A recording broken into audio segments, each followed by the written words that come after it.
So, you want to know how Oppenheimer... One second. Wrong outfit. Much better. Like I was saying, today we're here to talk about Oppenheimer.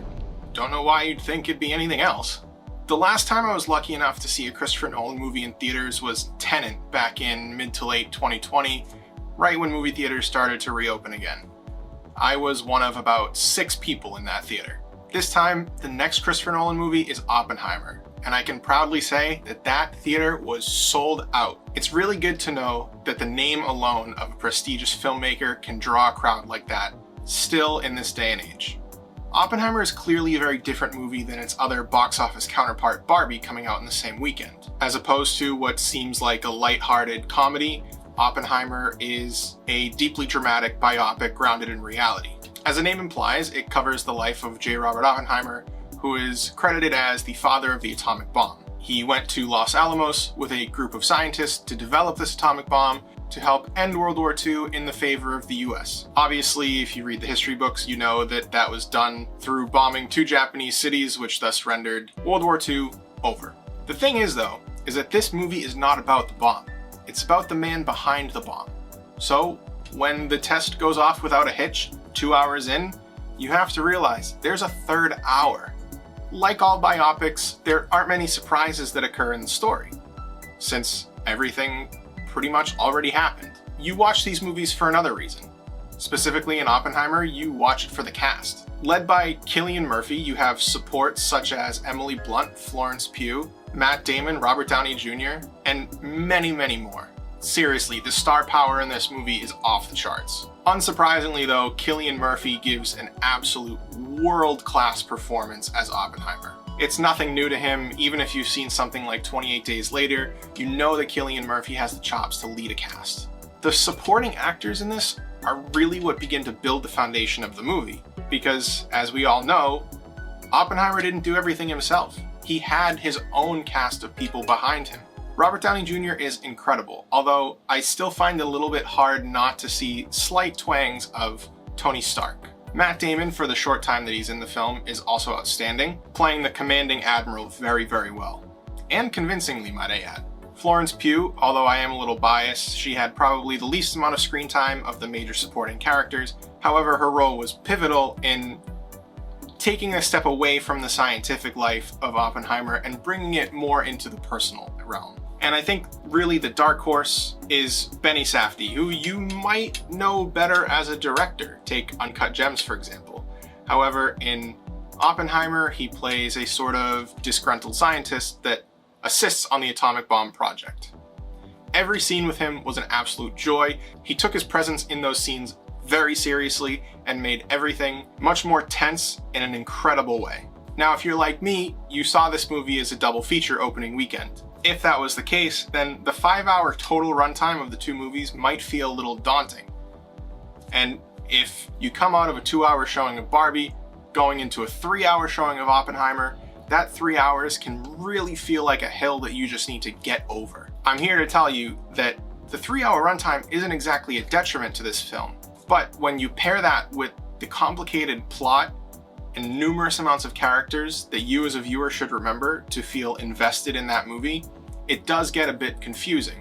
And not only is it confusing, it's just that the names, people, who they like, who they work for, what their motivations are, all sort of get tangled up together. That being said, this film also does a very, very great thing that I was so happy to see.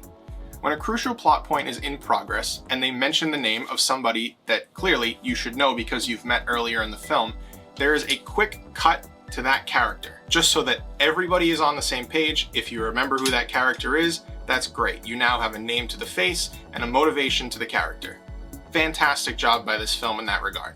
As I briefly touched on earlier with Florence Pugh's character, I would have liked to see a bit more exploration into Oppenheimer's personal life and how that affected him in regard to how he balanced personal and scientific. It sort of feels like after the first act, after Florence Pugh's character is, I think, killed because she's a communist, although don't hold me to that, I'm not sure, the film really does not talk about his personal life much at all until the very end in his trial, not trial. Now, would I have liked to see more of that? Sure. but did the lack of that leave more room for the scientific and the atomic bomb research and how that affects the US government and Robert Downey Jr.'s character towards the end of the film? Yes, of course. So do I think it's a bad thing? Not really, just a thought I had at the end of the movie. While this is a biopic, and biopics are usually meant to bring light to past events, it feels like this movie had sort of an agenda. More so than anything, I really think Oppenheimer as a film is an anti-war movie. And not that they should, but they don't really do much to hide that fact. Clearly, J. Robert Oppenheimer was, 1, contractually obligated by the US government to develop this bomb, but 2, solely concerned with developing this project in an attempt to further science, not for the act of war that the US government used it for. This comes into play later on in the movie when certain people are trying to tie Oppenheimer to the Communist Party. Clearly, they're all under the influence of the government, so they don't really understand why he was developing the bomb solely for science. Why tons of other scientists helping him and helping other countries were doing it for the exact same reasons that he was.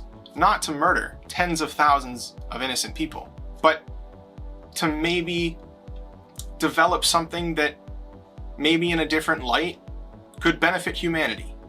And I think this movie's positioning of war as a political tool, most notably when Gary Oldman plays Harry Truman, is a very contemporary topic that we see very often in today's media.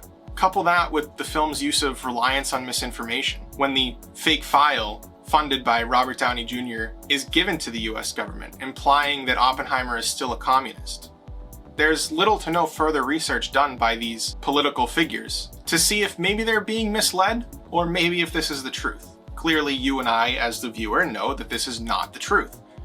But that's the point of the movie.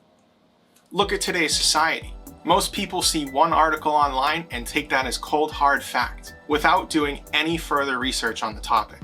As this film suggests, that was a major problem in Oppenheimer's life and story, and still today in the majority of societal circles. I don't really know what more I can say. I mean, cinematically, this movie is astounding. The costumes are excellent, the acting is superb, the script is stellar, and even for being a biopic, the story is engaging and one that you might not know all of the details about. So yeah, maybe you're a little opposed to watching a 3-hour movie. Maybe you want to go see Barbie. But please, take it from me and do yourself a favor and experience this on the biggest screen you possibly can, before it's too late.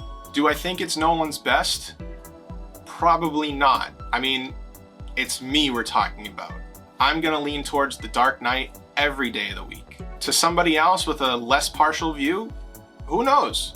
Maybe Oppenheimer is Nolan's masterpiece. Go check out this film and let me know what you think. But keep in mind, the clock is ticking.